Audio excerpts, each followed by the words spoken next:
Padahal Alia datang cuma mau doain, kok malah dimaki, disumpahin, kurang sabar apalagi itu perempuan. Suara-suara sumbang itu tak terbendung. Beberapa ibu-ibu dari jamaah pengajian yang dulu rutin mendengar ceramah Najwa dan Bu Marwah bahkan mulai menjauh. Kajian yang biasanya penuh, kini banyak bangku kosong. Wajah-wajah yang biasa menyambut hangat, kini hanya mengangguk seadanya atau bahkan membuang muka. Bu Marwah mulai merasakannya. Di pasar, penjual langganannya yang biasanya ramah kini hanya melayani dengan datar. Bahkan salah satu tetangga sempat terang-terangan menegurnya. Bu Marwah, saya cuma mau bilang. Kita ini kan manusia biasa ya, bukan Tuhan. Hati-hati loh, kalau nyalahin orang lain apalagi di depan jenazah. Tak terima, Bu Marwah pulang dengan wajah memerah, mendongkol dan langsung mengomel pada Najwa di rumah. Ini semua karena kamu. Kamu kelewat batas waktu itu. Harusnya kamu jaga ucapan, bukan bikin malu kita di depan orang-orang. Sekarang semua nyalahin kita. Najwa yang sedang duduk menatap kosong ke arah kamar kosong bekas calon bayinya hanya membalas dengan lirih, aku cuma kehilangan, Umi. Aku nggak sadar waktu itu. Tapi kamu jadi bikin citra kita rusak. Apa kamu pikir mereka semua lupa siapa kita? Mereka lupa siapa mertuamu. Siapa suamimu. Ryan yang baru pulang dari masjid hanya menghela napas panjang saat mendengar suara tinggi ibunya. Ia tahu situasi makin runyam. Istrinya masih dalam masa trauma, ibunya sedang terluka harga diri, dan masyarakat kini mulai melihat kebenaran yang dulu tertutup rapat. Sementara itu, di rumah Alia, suasana jauh berbeda. Meski tidak sepenuhnya damai, setidaknya tenang.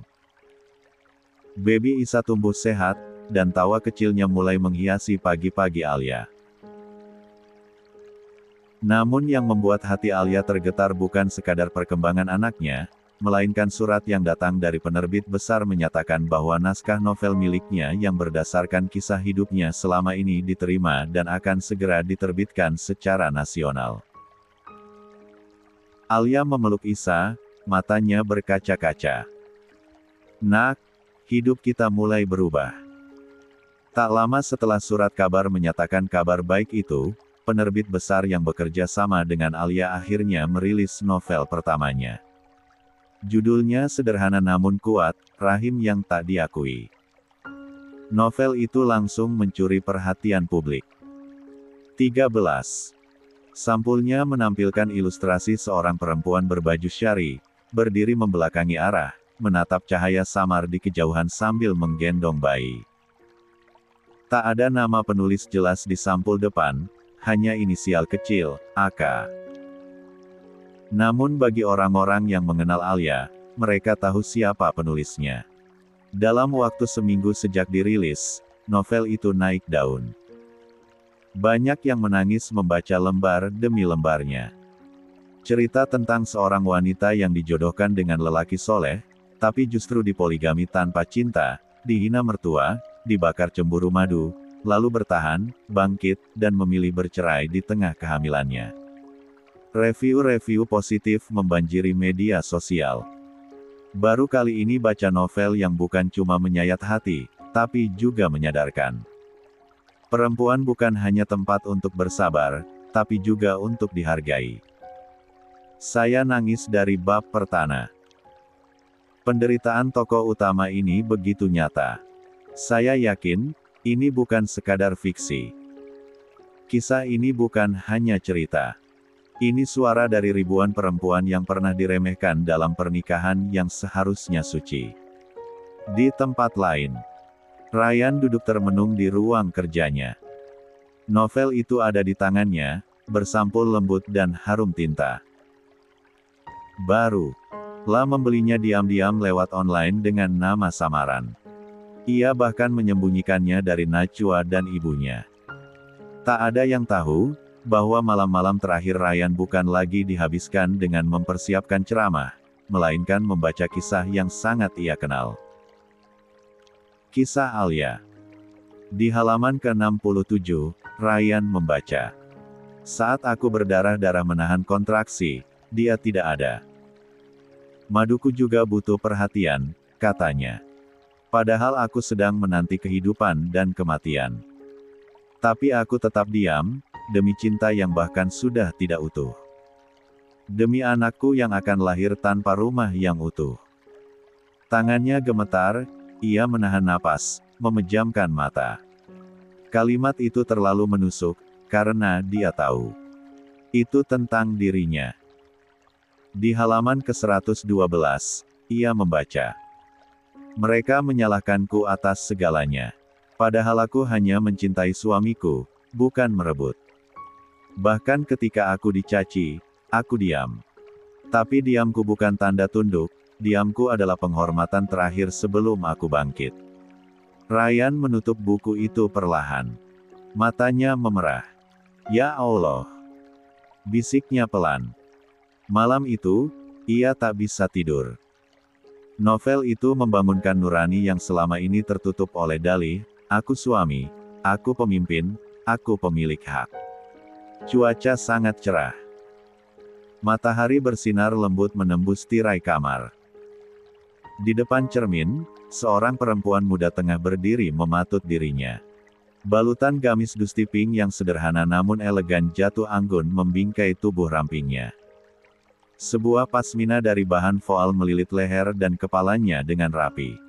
Wajahnya segar tanpa riasan berlebih, namun aura anggun seorang perempuan yang telah melalui badai begitu terasa. Alia tersenyum tipis. Ia menatap pantulan dirinya di cermin. Kamu janda sekarang, katanya pelan pada. 14. Bayangannya sendiri. Tapi bukan janda yang lemah, melainkan janda yang kuat dan cantik. Di ruang tamu, Bu Rahmah dan Pak Hussein menatap putri mereka dengan penuh bangga. Ibu Alia menggenggam tangan suaminya erat.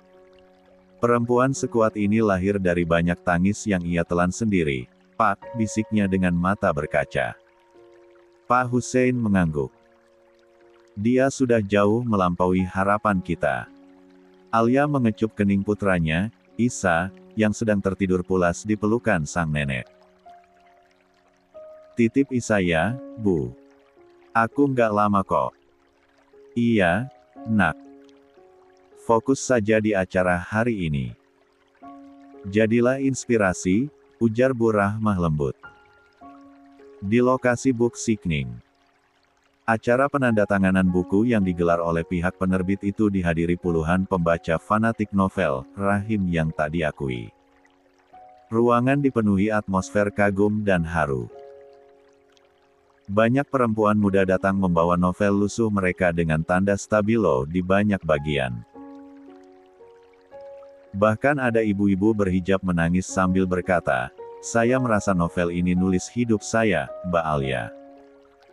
Terima kasih sudah mewakili suara kami. Alia terus tersenyum, menuliskan tanda tangan dan kalimat penyemangat di lembar pertama novel-novel yang disodorkan ke depannya. Di tengah keramaian, tanpa ia sadari, muncul seorang pria tinggi memakai masker hitam dan sweater abu-abu. Ia tampak berbeda, tidak banyak bicara, hanya mengulurkan novel ke hadapan Alia. Ketika tangan Alia hampir menyentuh novel itu, matanya terangkat. Ia menangkap tatapan mata tajam yang familiar. Hangat. Teduh. Sekilas ia terdiam. Namun pria itu hanya berkata pelan, untuk seorang penulis yang membuat luka terasa berharga. Alia membeku sesaat. Matanya sempat menyipit memperhatikan mata di balik masker itu. Tapi pria itu hanya tersenyum samar dari balik maskernya, lalu berjalan menjauh setelah menerima buku bertanda tangan. Alia belum sempat menyapa sampai beberapa menit kemudian, ia melihat sosok itu berdiri di dekat pintu, membuka maskernya perlahan. Fahri. Beberapa saat kemudian, Alia dan Fahri berbicara di sudut ruangan yang agak sepi. Wajah pria itu teduh, namun aura elegannya tak bisa disembunyikan. Di tangannya, ia memegang novel itu seolah sebuah harta. "Aku bangga sama kamu, Alia," kata Fahri, menatap wanita itu dengan binar yang selama ini ia simpan rapi. Alia tersenyum kecil. "Aku cuma menulis, Mas. Nggak ngangka akan sampai ke titik ini. Tidak semua orang bisa menulis luka tanpa membuatnya terlihat menyedihkan. Kamu menulis dengan martabat. Dengan kekuatan yang membuat orang lain ikut berdiri," ucap Fahri tulus. Alia merendah. "Aku hanya menceritakan apa yang pernah aku lalui. Itu pun tidak semua aku tuliskan." Fahri mengangguk. Ia menatap Alia seperti menatap bunga yang baru mekar setelah musim panjang. Di dadanya, ada rasa yang mulai tak bisa lagi disembunyikan. "Aku nggak tahu bagaimana masa depanmu, Alia. Tapi aku tahu satu hal. Kalau suatu hari kamu membuka hatimu lagi, aku berharap bisa berada di situ. Bukan untuk mengganti siapapun, tapi untuk berjalan bersamamu, dengan cara yang kamu layak dapatkan." Alia terdiam. Ucapannya tidak dijawab, tapi senyum tipis Alia adalah isyarat bahwa hati itu mulai mencair. Mungkin belum sekarang. Tapi suatu hari nanti, ketika luka benar-benar sembuh, harapan itu bisa hidup. Sedangkan di tempat lain. 15. Najwa sedang menggulir ponsel, lalu matanya membelalak. "Umi. Ini," katanya sambil menunjukkan postingan yang sedang viral. Judul, novel viral ini diduga ditulis oleh mantan istri Ustadz ternama. Netizen, "Ini kisah nyata, terlalu menyakitkan untuk fiksi." Bu Marwah langsung merampas ponsel itu. Membaca cepat. Mukanya memerah. Nama Ryan tidak disebut, tapi jalan cerita terlalu mirip. Terlalu dalam. Terlalu tepat. Dia langsung naik pitam. "Mereka sudah berani menelanjangi aib keluarga kita," teriaknya. Najwa hanya menggigit bibir. Dalam hati, dia pun tahu. Semua yang tertulis benar adanya. "Umi harus ketemu sama perempuan itu, nggak ada kapok-kapoknya dia mencari masalah," gerutu Bu Marwah. "Aku nggak ikut-ikutan Umi, nanti kalau Mas Ryan tahu Umi cari masalah lagi sama Alia, dia pasti marah." Najwa menghela nafas. "Ya sudah, kamu di rumah aja, besok Umi sendiri yang akan temui Alia minta penjelasan," tukas Bu Marwah. Esok nih. Langit menggantung mendung tipis. Hawa sejuk menelusup ke sela jendela rumah sederhana tempat Alia kini membesarkan Isa, putra kecil yang menjadi pengobat luka sekaligus cahaya hidupnya. Alia baru saja selesai membereskan ruang tamu dan menyeduh teh ketika suara bel rumah memecah keheningan. Ia melangkah pelan ke depan, tanpa kecurigaan. Namun begitu pintu terbuka, wajahnya seketika mengeras. Di hadapannya berdiri sosok yang selalu identik dengan luka batin dan tekanan emosional, Bu Marwah.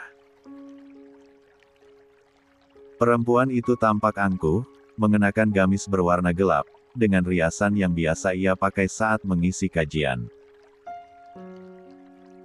Senyumnya palsu, dan tanpa basa-basi, ia langsung menerobos masuk rumah Alia tanpa diundang. "Kamu pikir kamu hebat sekarang, ya?" Bu Marwah membuka serangan pertamanya, berdiri di tengah ruang tamu dengan tangan menyilang di dada. "Sudah jadi penulis, terkenal, punya penggemar. Tapi yang kamu lakukan itu memalukan. Membeberkan aib keluarga, mencemarkan nama baik anak saya, Ryan." Alia menarik napas panjang. Ia menutup pintu dengan tenang, lalu berjalan mendekat, menjaga jarak yang wajar. "Kalau yang Umi maksud adalah novel saya, itu fiksi. Tidak ada satu nama pun yang saya tulis di sana," jawab Alia pelan tapi tegas. "Fiksi. Kamu pikir orang bodoh, iya. Semua orang tahu tokoh perempuan yang disakiti suaminya yang nikah lagi itu kamu. Dan laki-laki Ustadz egois itu Ryan. Bentak Bu Marwah, nadanya makin meninggi. Kamu mempermalukan kami semua. Memalukan pesantren, memalukan keluarga besar kami. Alia tetap berdiri tegak. Wajahnya dingin, tapi suaranya tetap menjaga adab. Saya menulis berdasarkan pengalaman. Saya menulis karena saya bertahan. Kalau tulisan saya membuat orang berpikir tentang kisah mereka sendiri, itu bukan salah saya. Itu karena cerita saya menyentuh mereka. Bu Marwah mendesis, melangkah maju mendekati Alia. Jadi kamu merasa paling benar, paling suci. Padahal kamu itu cuma janda yang tidak pernah dicintai dari awal. Kamu itu perempuan yang gagal mempertahankan rumah tangga. Kata janda itu menghantam dada Alia seperti duri. Tapi dia sudah cukup kuat untuk tidak roboh. Ia menatap mantan mertuanya itu dengan tatapan penuh harga diri. Saya janda, Umi. Tapi bukan janda yang lemah. Saya minta bercerai karena saya tidak ingin jadi wanita bodoh. Saya hanya memilih untuk tidak terus disakiti dan dikhianati. Kalau itu disebut gagal, maka saya bangga. 16. Telah gagal dengan bermartabat. Suasana menegang. Tegasnya Alia membuat Bu Marwah sedikit mundur. Tapi egonya terlalu besar untuk mengaku salah. Ia masih hendak menyerang balik, tapi tiba-tiba suara tangisan bayi pecah dari arah kamar. Tangisan nyaring, panik, memecah ketegangan dengan nada kepanikan yang nyata. Alia langsung berlari ke kamar, meninggalkan Bu Marwah di ruang tamu yang mendadak sunyi. Di kamar, Isa menggeliat dalam selimutnya, wajahnya memerah karena menangis kejer. Nafasnya cepat, seolah merasakan ketegangan dari luar. Alia mengangkat anaknya ke pelukannya, menepuk-nepuk punggung kecil itu sambil bersenandung lirih. SSSTTT. Isa sayang. Umi di sini. Tenang ya, nak. Butuh beberapa menit sampai tangisan itu mereda. Tapi peluh di dahi Alia dan wajah panik Isa cukup menggambarkan betapa suasana barusan terasa mencekam bahkan untuk bayi sekalipun. Dari pintu kamar, Bu Marwah berdiri. Pandangannya menatap cucu yang belum pernah ia peluk sejak lahir. Wajah mungil Isa mengingatkannya pada Ryan kecil. Hati kecilnya terasa ngilu, ada rasa sayang yang tertahan, tapi gengsi dan harga diri menahannya untuk sekadar berkata, cucu saya. Alia tahu Bu Marwah berdiri di sana, tapi ia tak mengatakan sepatah kata pun. Ia tetap memeluk anaknya, duduk di kursi goyang yang ia siapkan dekat jendela kamar. Beberapa detik kemudian, Bu Marwah berkata, suaranya agak melembut tapi tetap terkesan kaku. Bayi itu sehat. Alia menoleh. Alhamdulillah, sehat.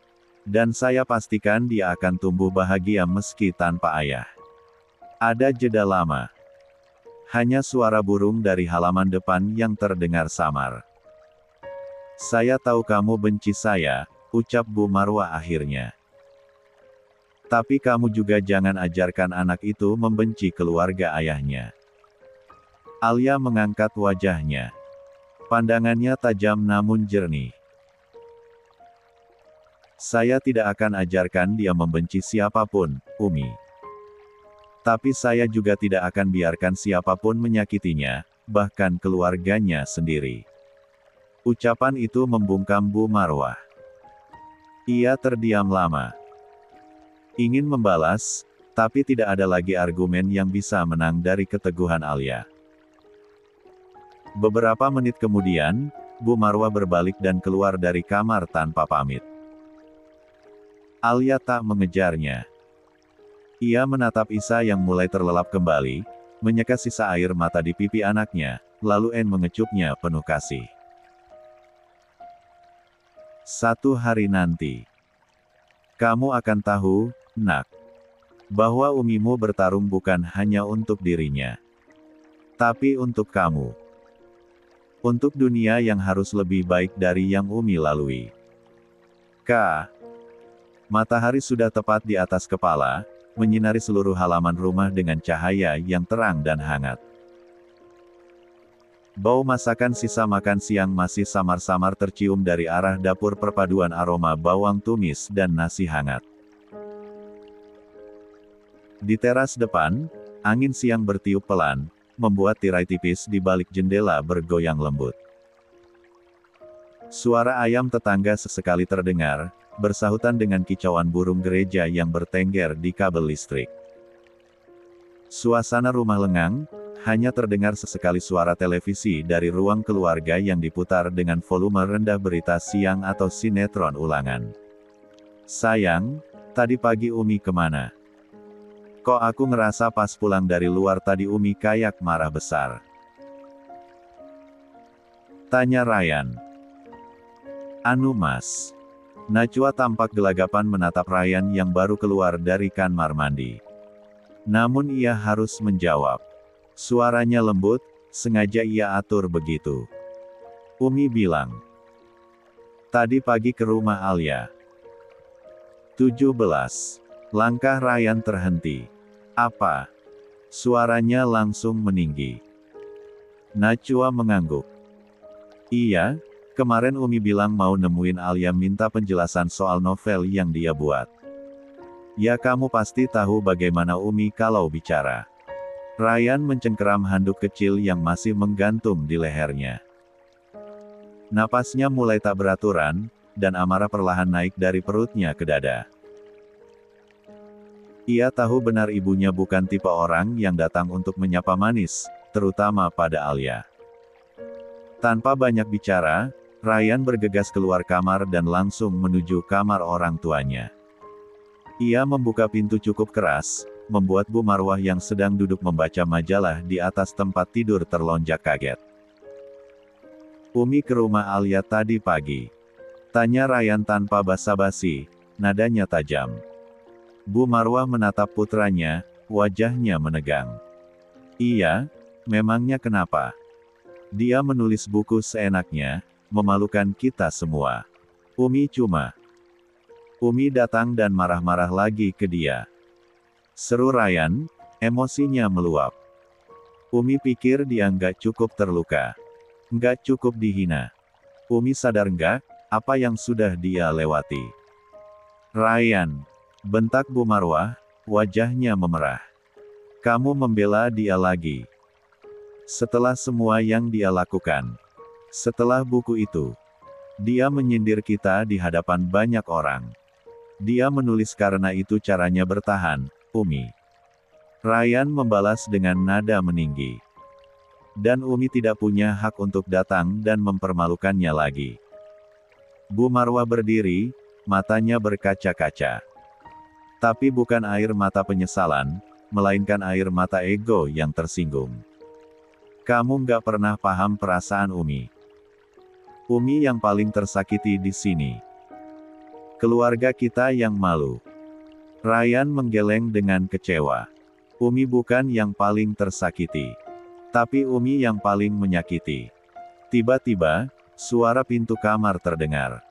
Pak Asmi muncul, berdiri di ambang pintu dengan wajah dingin dan tajam menatap istrinya. Apa aku nggak salah dengar barusan? Kamu datang lagi ke rumah Alia dan marahi dia? Tanyanya dengan suara pelan namun menggetarkan. Bu Marwah mengelap air matanya, berusaha menenangkan diri. Aku cuma ingin menegur dia soal bukunya. Dia membuat kita jadi bahan gunjingan. Pak Asmi melangkah masuk, menatap istrinya lekat-lekat. Bukan tugasmu untuk menghakimi dia. Kamu tidak pernah tahu bagaimana rasanya jadi dia. Abi. Suara Bu Marwah melemah, tahu bahwa suaminya benar-benar marah kali ini. Pak Asmi melanjutkan dengan nada tegas, mulai malam ini, kita pulang ke rumah kita sendiri. Aku tidak ingin tinggal di sini lagi. Rumah ini tidak tenang sejak kamu terus mencampuri urusan yang seharusnya kamu serahkan pada Ryan. Tapi, Bu Marwah tergagap. Aku ingin tetap dekat dengan Ryan, Abi.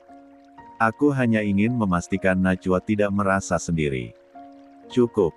Tegas Pak Azmi. Kamu ingin merasa dibutuhkan, tapi caramu salah.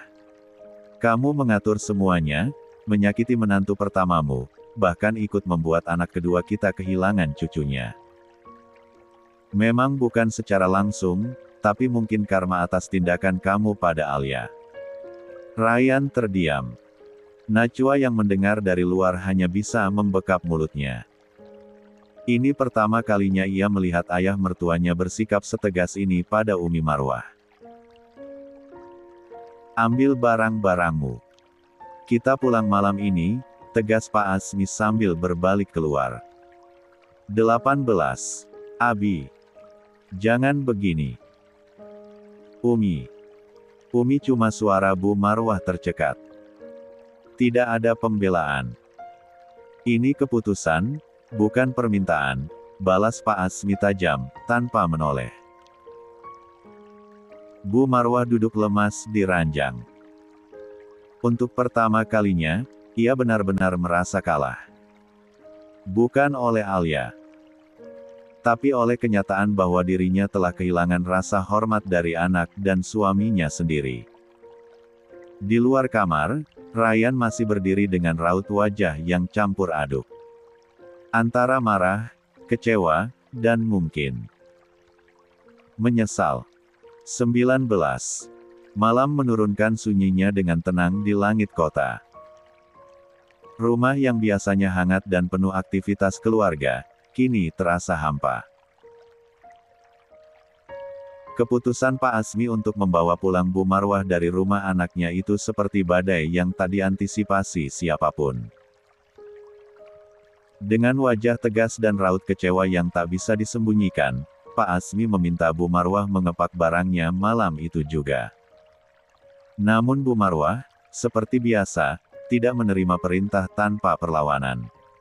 Aku nggak mau. Aku tinggal di sini untuk bantu Najwa. Mas Azmi, kamu tega nyuruh aku pulang begitu aja. Pak Azmi hanya menatap istrinya lama, dengan mata yang lelah dan amarah yang tak lagi bisa dia bendung. Kamu bantu siapa? Kamu cuma menambah luka orang. Bukan cuma Alia. Bahkan Najwa dan Ryan pun sekarang hidupnya tidak damai. Ryan berdiri tidak jauh, wajahnya pucat tapi tak berkata apapun. Lah tahu ini bukan tempatnya untuk mencampuri keputusan ayahnya. Najwa berdiri di belakangnya, menunduk tanpa suara, mungkin sedikit lega, tapi juga bingung. Akhirnya, dengan berat hati dan cemberut yang tidak bisa ditahan, Bu Marwah mengikuti suaminya ke mobil. Selama perjalanan pulang, suasana di dalam mobil tidaklah tenang. Aku ini ibu dari anakmu. Kamu lebih membela mantan menantu daripada aku. Seru Bu Marwah dengan nada tinggi. Kamu ibu dari anakku, iya. Tapi kamu juga manusia, Marwah. Dan manusia bisa salah. Kamu terlalu keras pada Alia. Bahkan terlalu ikut campur dalam rumah tangga yang bahkan bukan milikmu. Balas Pak Azmi sambil tetap fokus pada kemudi. Aku cuma mau menjaga citra keluarga kita. Dengan cara menindas orang lain. Menghancurkan batin anak sendiri. Sudahlah, Mas Azmi, aku minta maaf, ya. Tapi kamu juga jangan terus-terusan menyalahkan aku. Kamu kira aku nggak sakit hati? Kamu kira aku nggak sedih? Pak Azmi menghela napas berat.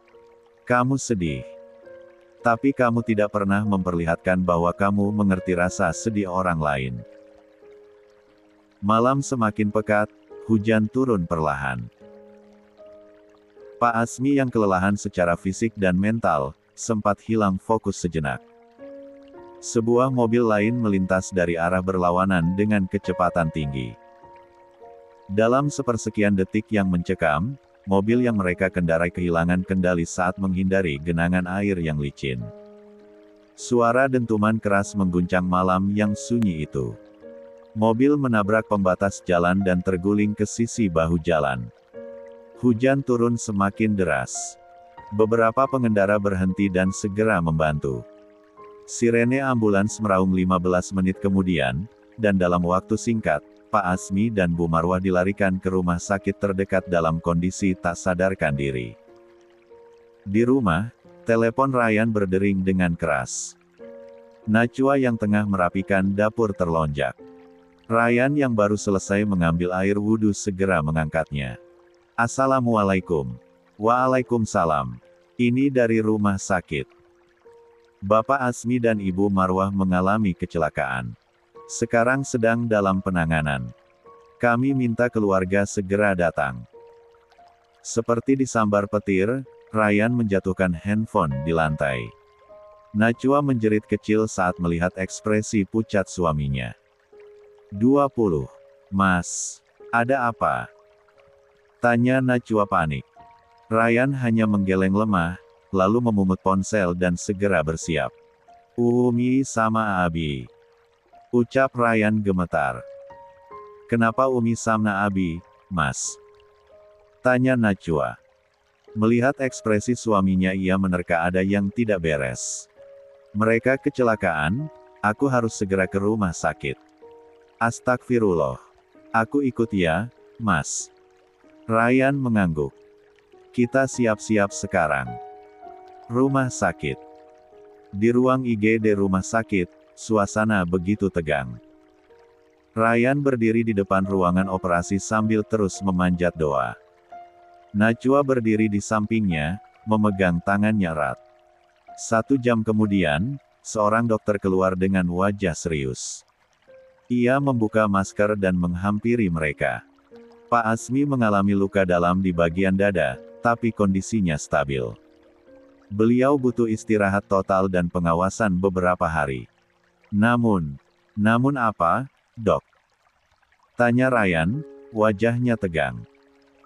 Untuk Ibu Marwah, kondisinya cukup parah. Terdapat cedera tulang belakang yang mengakibatkan trauma berat pada saraf. Untuk sementara, atau bahkan jangka panjang, kemungkinan besar beliau akan mengalami kelumpuhan dari pinggang ke bawah. Dunia Ryan seakan berhenti. Najwa memekik pelan dan menangis. Ryan hanya bisa menatap kosong ke depan. Ibunya wanita yang selama ini berdiri tegak dan menyombongkan kekuasaan sebagai ibu dan mertua kini akan menjalani hidup dengan kursi roda. Mas Umi. Lirih Najwa. Wanita itu tidak percaya bahwa mertua yang selalu membelanya selama ini mengalami nasib yang naas. Ryan sangat terpukul, tapi ia tidak bisa berbuat apa-apa. Semua musibah, kehendak dari Allah dan mungkin adalah sebagai peringatan untuk ibunya. Keesokan harinya, Pak Asmi yang mulai siuman langsung menanyakan kondisi istrinya. Saat dokter menjelaskan keadaan Bu Marwah, Pak Asmi terdiam lama, menutup wajah dengan kedua tangannya. Sementara itu, Bu Marwah sendiri sudah mulai sadar. Ketika diberitahu tentang kondisinya oleh dokter, wanita keras itu hanya menatap langit-langit kamar rawat dengan mata yang tak berkedip. Seakan tidak percaya. Kelumpuhan. Gumamnya lirih. Untuk saat ini, kami akan melakukan rehabilitasi. Tapi ibu harus siap menghadapi kemungkinan terburuk, ucap dokter dengan suara netral. Bu Marwah menahan napas. Matanya memanas. Tapi bukan karena kesedihan. Karena ego yang runtuh perlahan. Ia belum siap. Tidak pernah membayangkan akan menjadi orang yang bergantung. Bukankah selama ini ia yang selalu berdiri di atas? Ryan dan Najwa datang menjenguk. Najwa menangis begitu melihat kondisi sang mertua, tapi Bu Marwah tidak menanggapi. Ia seperti tenggelam dalam dunia sendiri. Ryan duduk di kursi dekat ranjang ibunya. 21. Umi. Panggilnya lirih. Tak ada respons. Umi, ini bukan akhir, kita akan rawat Umi, kita kuatkan bersama. Akhirnya Bu Marwah menoleh. Tatapannya kosong. Umi tidak ingin dikasihani, Ryan, katanya pelan. Dan Umi tidak ingin Alia tahu soal ini. Dia akan menertawakan Umi. Kenapa Umi masih mikirin soal itu? Alia bukan wanita seperti yang Umi pikirkan, dia justru akan mendoakan Umi, bantah Ryan. Tidak. Tahu apa kamu soal wanita itu? Dari awal menikah kamu bahkan tidak mau menyentuh dia karena kamu tidak suka. Jadi stop kamu sok tahu tentang dia, tukas wanita paruh baya itu. Ryan menghela nafasnya, aku memang sempat menyia-nyiakan Alia, Umi. Dan itulah penyesalan terbesar dalam hidup aku, karena setelah semuanya, aku baru sadar kalau aku mencintai Alia. Aku mencintai Alia lebih dari orang lain. Dek. Ucapan sang ustadz membuat suasana rumah sakit seketika lengang, hanya suara alat bantu pernapasan dan detak jam dinding yang terdengar samar. Kalimat itu keluar tanpa bisa ditahan. Seperti lava dari gunung yang terlalu lama mendidih. Meledak dan membakar segalanya. Ruangan sunyi seketika. Waktu terasa berhenti. Najwa tertegun. Mulutnya sedikit terbuka, tapi tak sepatah kata pun keluar. Napasnya memburu, dan mata berkaca-kaca. La berdiri pelan. Lalu tanpa sepatah kata pun, ia mengambil tasnya dan keluar dari ruangan. Najwa. Panggil Ryan panik, hendak menyusul. Namun sebelum sempat melangkah, suara Bu Marwah yang lemah menahan, Ryan. Kejar dia. Jangan biarkan dia pergi. Itu istrimu. Ryan terdiam, tapi raut wajahnya bingung. Ia berbalik, lalu dengan langkah cepat mengejar Najwa. Di rumah, Najwa tiba lebih dulu. Dengan air mata yang masih menetes, ia masuk ke kamar, membuka lemari dan mulai memasukkan pakaian ke dalam koper. Suaranya parau karena tangis. Saat Ryan datang dan membuka pintu rumah dengan terburu-buru, ia langsung mendapati Najwa sudah di ruang tamu dengan koper besar di sampingnya. Apa